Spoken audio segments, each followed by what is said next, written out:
brought to you by Infinix. Infinix smartphones पे आ रही है सेल फिर एक बार। पगली, सेल अभी बाकी है। चीन में कम्युनिस्ट पार्टी का शासन है, पर क्या एक आदमी की तानाशाही है? पूरी दुनिया यही कह रही है। और इस तानाशाही का, शी जिनपिंग के कंटिन्यूड राज का मॉडल क्या है? विरोधी की पत्नी को होटल में एक कत्ल करके निपटवा दो, यह मॉडल बताया जा रहा है। अब ये मॉडल क्या है समझते हैं, लेकिन उससे पहले थोड़ा शी जिनपिंग को तो जानिए। सितंबर 2022 में सोशल मीडिया के कुछ धुरंधरों ने कहा कि चीन के मौजूदा राष्ट्रपति शी जिनपिंग अब गद्दी पर नहीं है। अफवाह उड़ाई गई कि फौज ने तख्ता पलट कर दिया गया। कहा गया कि सेना ने उनकी गतिविधियों को देखते हुए ये फैसला किया। यह भी कहा गया कि चीन में नए सिरे से क्रांति हो गई, आदि इत्यादि। अफवाह के मूल में यह था कि समरकंद में शंघाई कोऑपरेशन ऑर्गेनाइजेशन समिट से लौटने के बाद, एससीओ से लौटने के बाद शी जिनपिंग कुछ दिनों तक पब्लिक में नहीं दिखे और इसी को आधार बनाकर एक हौवा तैयार किया गया। ये इतना निराधार था कि चीन ने इसको खारिज करने की जहमत तक नहीं उठाई। अगर उन्होंने कुछ कहा होता तो शायद आफ्ताब हुसैन का ये शेर सुनाकर उनकी बात पूरी हो जाती कि जो कुछ निगाह में है हकीकत में वो नहीं जो तेरे सामने है, तमाशा कुछ और है। 2012 में भी ऐसा ही हुआ था, जब शी जिनपिंग को हू जिनताओ के उत्तराधिकारी के तौर पर सामने लाया जा रहा था। तब भी वो 2 हफ्ते के लिए गायब हो गए थे, किसी से भी नहीं मिल रहे थे। लोगों को लगा अचानक क्या हो गया कि बड़े बड़े अंतर्राष्ट्रीय मेहमानों के अपॉइंटमेंट कैंसिल किए जा रहे हैं। तब मकसद कुछ और था। कहा गया कि तब वो पार्टी के ओल्ड गार्ड को ये दिखाना चाहते थे कि मैं फर्स्ट एमंग द इक्वल नहीं हूँ, मैं ही फर्स्ट हूँ, बाकी कोई इक्वल नहीं है। तो तमाशा तब भी सबने देखा, तमाशा अब भी सबने देखा। गैर मौजूदगी की अलग अलग वजहें रहती हैं और कई बार गैर मौजूदगी होती भी नहीं है, उसका बयान कर दिया जाता है। कुल मिलाकर तथ्य यह है कि जिनपिंग अपनी कुर्सी को शाश्वत बनाने की कवायद में जुटे हैं। वो अपने वफादारों के साथ इस तैयारी को अमली जामा पहना रहे थे कि कैसे उनकी सत्ता कंटिन्यू रहे। तो इस कथित तख्ता पलट के दावों के बीच जिनपिंग ने क्या किया? जो किया उसका असर 16 अक्टूबर से दिखने लगेगा। इस दिन क्या है? 16 अक्टूबर से बीजिंग के ग्रेट हॉल ऑफ पीपल में चाइनीज कम्युनिस्ट पार्टी सीसीपी की सबसे बड़ी बैठक शुरू हो रही है। इसका नाम है नेशनल कांग्रेस। चीन में नेशनल कांग्रेस की बैठक हर 5 साल पर बुलाई जाती है। इस बैठक में पार्टी और देश के सबसे ताकतवर पदों के चुनाव होते हैं। इस बार की बैठक से जो निकलेगा उसका असर पूरी दुनिया पर होगा, इसीलिए पूरी दुनिया की नज़र इस कांग्रेस पर बनी हुई है। तो आज हम जानेंगे कि सीसीपी के नेशनल कांग्रेस की पूरी कहानी क्या है, इस साल की बैठक खास क्यों है और चीन का किंग कौन बनेगा और उसका मोडस ऑपरेंडी क्या है, विरोधियों को ठिकाने लगाने का ये कौन सा मॉडल है। नमस्ते, मेरा नाम सौरभ द्विवेदी है। ये लल्लन टॉप का अंतर्राष्ट्रीय प्रसंगों से जुड़ा रोजाना का कार्यक्रम है जिसका नाम है दुनियादारी। आज के दौर में चीन में शी जिनपिंग की सत्ता को चुनौती देने वाला कोई नाम ढूंढने से भी नहीं मिलता। ऐसा रुतबा किसी समय माओ त्से-तुंग और डेंग जियाओपिंग का हुआ करता था। माओ और डेंग के बाद, या ठीक ठाक कहा जाए तो चीन में माओ और डेंग से भी शक्तिशाली कोई हुआ तो वो शी जिनपिंग है। हालांकि ये स्थिति हमेशा से नहीं थी। 2007 में जिनपिंग सीसीपी की सबसे ताकतवर इकाई पोलित ब्यूरो स्टैंडिंग कमेटी यानी पीएससी में शामिल किए गए। 2008 में उन्हें उपराष्ट्रपति और सेंट्रल मिलिट्री कमीशन का वाइस चेयरमैन बना दिया गया। उस समय हू जिनताओ चीन के राष्ट्रपति और पार्टी के जनरल सेक्रेटरी हुआ करते थे। कहा गया कि जिनताओ जिनपिंग को अपने उत्तराधिकारी के तौर पर तैयार कर रहे हैं, पर यह इतना आसान नहीं था। इस कोशिश के बरक्स एक और बड़ा नेता तैयार हो रहा था। चोंगकिंग प्रांत में कम्युनिस्ट पार्टी के मुखिया बो जिलाई झंडे गाड़ रहे थे। उन्होंने भ्रष्टाचार के खिलाफ मोर्चा खोला था। बो ने सबसे पहले चोंगकिंग के पुलिस चीफ वेन कियांग को निशाने पर लिया। पूरे प्रांत में वेन कियांग का दबदबा था, उसके नाम से धंधे चलते थे। उसके ऊपर पार्टी के दिग्गज नेताओं का हाथ था, जिसकी बदौलत वेन कियांग ने करोड़ों की रकम भी बनाई थी। बो जिलाई इस दबदबे को खत्म करना चाहते थे। क्या किया उन्होंने? सबसे पहले अपने एक वफादार वांग लिजुन को वेन कियांग का यानी पुलिस चीफ का डेप्यूटी बना दिया। वांग बन गया वेन का डेप्यूटी। उसके जरिए गुप्त खबरें इकट्ठा की गई, सबूत जुटाए गए।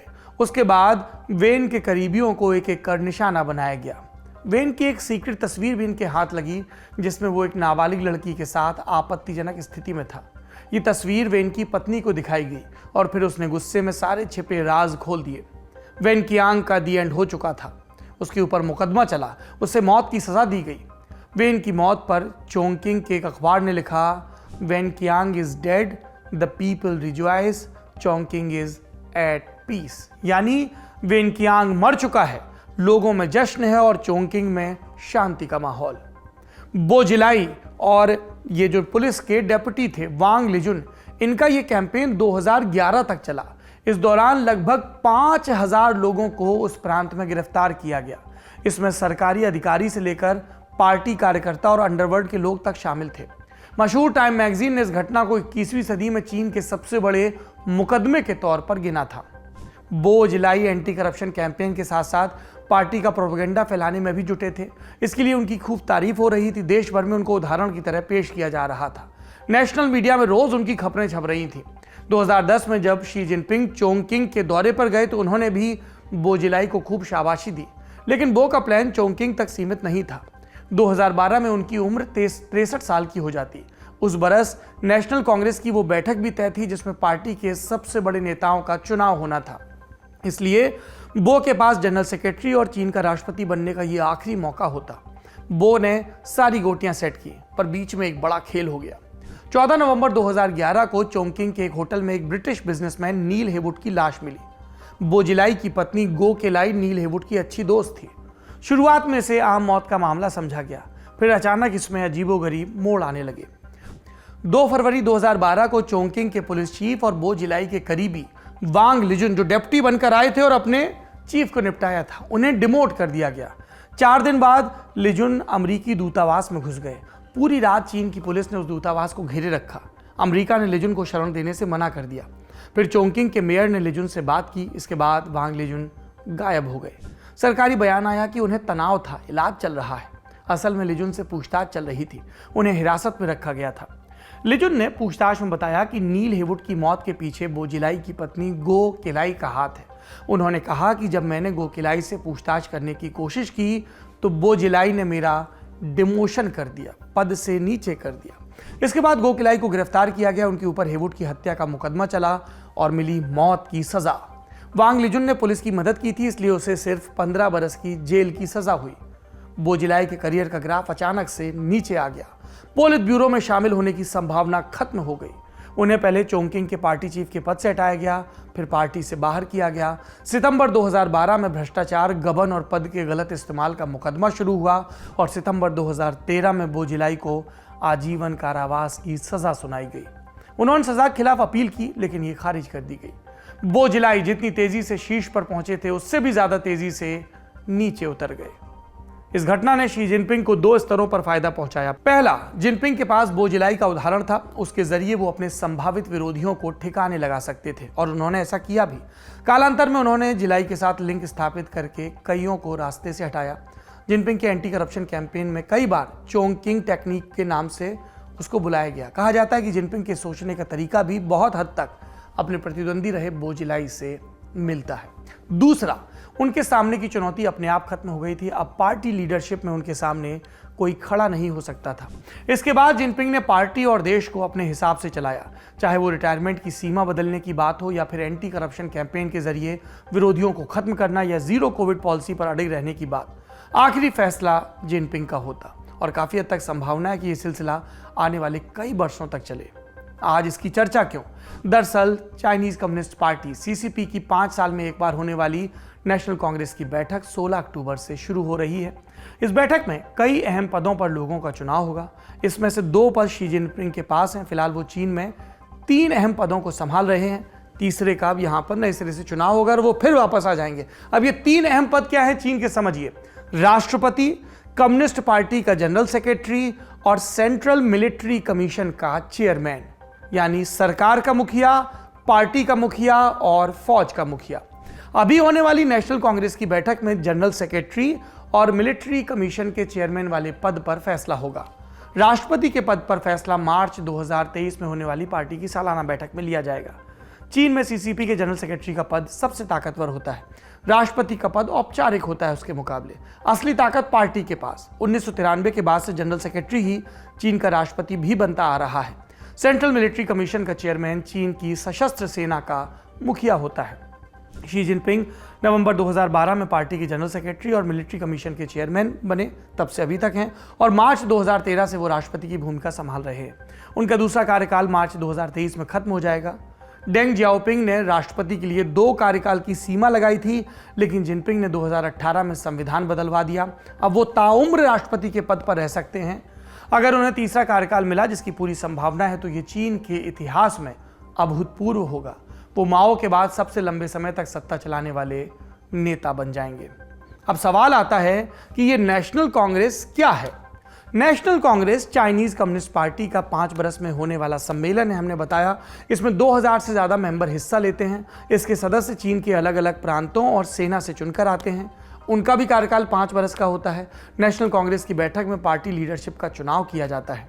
भले ही नेशनल कांग्रेस में 2000 से ज़्यादा मेंबर हों, लेकिन सारे अहम फैसले पार्टी की सेंट्रल कमेटी द्वारा लिए जाते हैं। इस कमेटी में लगभग 200 सदस्य होते हैं। नेशनल कांग्रेस सिर्फ उनके फैसलों पर मुहर लगाने का काम करती है। उनके पास तर्क वितर्क करने की गुंजाइश नहीं होती। इसी वजह से कई दफ़ा नेशनल कांग्रेस को रबर स्टैम्प के नाम से भी संबोधित किया जाता है। सीसीपी के भीतर सेंट्रल कमेटी से ताकतवर 2 और संस्थाएं होती हैं, जान लीजिए। एक है पोलित ब्यूरो, जिसमें 25 मेंबर होते हैं। इनका चुनाव सेंट्रल कमेटी के मेंबर करते हैं। और सीसीपी की सबसे शक्तिशाली बॉडी, इसका नाम है पोलित ब्यूरो स्टैंडिंग कमेटी यानी पीएससी। इसमें 7 मेंबर होते हैं और ये 7 लोग चीन के 7 सबसे ताकतवर लोग हैं। इनका चुनाव पोलित ब्यूरो के 25 मेंबरों में से होता है। इस बार की नेशनल कांग्रेस में क्या खास बात है? बैठक में शी जिनपिंग के तीसरे कार्यकाल का रास्ता साफ होगा। अगर वो जनरल सेक्रेटरी के पद पर बरकरार रहे तो उनका राष्ट्रपति बनना तय हो जाएगा। जानकारों का मानना है कि जिनपिंग चीन को निरंकुश राज्य की तरफ और ले जाएंगे। माओ की तर्ज पर सरकार चलाएंगे। उन्हें रोकने वाला अब कोई नहीं। नेशनल कांग्रेस में चीन को चलाने वाले लोगों को चुना जाएगा। वे लोग चीन की आर्थिक, राजनीतिक, सैन्य समेत कई जरूरी विषयों से संबंधित नीतियां तय करेंगे। चीन का अगला कदम क्या होगा या चीन किस राह पर आगे बढ़ेगा, ये नेशनल कांग्रेस की बैठक से पता चलेगा। इसी वजह से दुनिया की इस पर नजर है। तो शी जिनपिंग की आगे की राह कैसी है? भले ही जिनपिंग आसानी से तीसरा टर्म हासिल कर लें, लेकिन कई चुनौतियां उनके सामने हैं। मसलन वन बेल्ट वन रोड का ड्रीम प्रोजेक्ट अधर में लटका है। इसमें शामिल कई देश आर्थिक संकट से जूझ रहे हैं। उन्हें चीन के कर्ज का मकड़जाल परेशान कर रहा है। उनके भीतर भरोसा जगाना चीन के लिए मुश्किल होने वाला है। दूसरा, चीन इस समय खुद प्रॉपर्टी क्राइसिस से परेशान है। हमने इसके बारे में दुनियादारी के एक एपिसोड में विस्तार से बताया था। आपकी रुचि हो तो आप डिस्क्रिप्शन में उस एपिसोड का लिंक पा जाएंगे। तीसरा, कोविड लॉकडाउन के कारण आर्थिक विकास की रफ्तार कम हुई है। महंगाई का लोगों के जीवन पर बुरा असर पड़ रहा है। कुछ पश्चिमी जानकारों का कहना है कि कम्युनिस्ट सरकार में भरोसा तभी तक कायम रहेगा जब तक लोगों के पास अच्छी नौकरी हो और बढ़िया वेतन मिलता हो। अगर अगले कार्यकाल में शी जिनपिंग इस समस्या से पार नहीं पा पाए तो भविष्य मुश्किल हो सकता है। इन सब के अलावा जीरो कोविड पॉलिसी और ताइवान का मुद्दा भी जिनपिंग को तंग करता रहेगा। जीरो कोविड पॉलिसी के चलते चीन के कई हिस्सों में सरकार विरोधी प्रोटेस्ट देखने को मिले थे। अपने विरोधियों को ठिकाने लगाने के लिए कुख्यात हो चुके शी जिनपिंग क्या चीन की वाजिब समस्याओं को ठिकाने लगा पाएंगे? और पड़ोसियों के साथ रिश्ते कैसे होंगे? और किसको किसको दुनिया में आंखें तरेरेंगे? सब सामने आएगा। 16 अक्टूबर की मीटिंग पर सिर्फ दुनिया की नहीं, लल्लन टॉप की नजर भी रहेगी। आप बने रहिए हमारे साथ। शुक्रिया, शुभ रात्रि। मिटाने खबरों का गैप रोज रात 8 बजे आएगा Lallan top show live on app. Download करें लल्लन टॉप ऐप।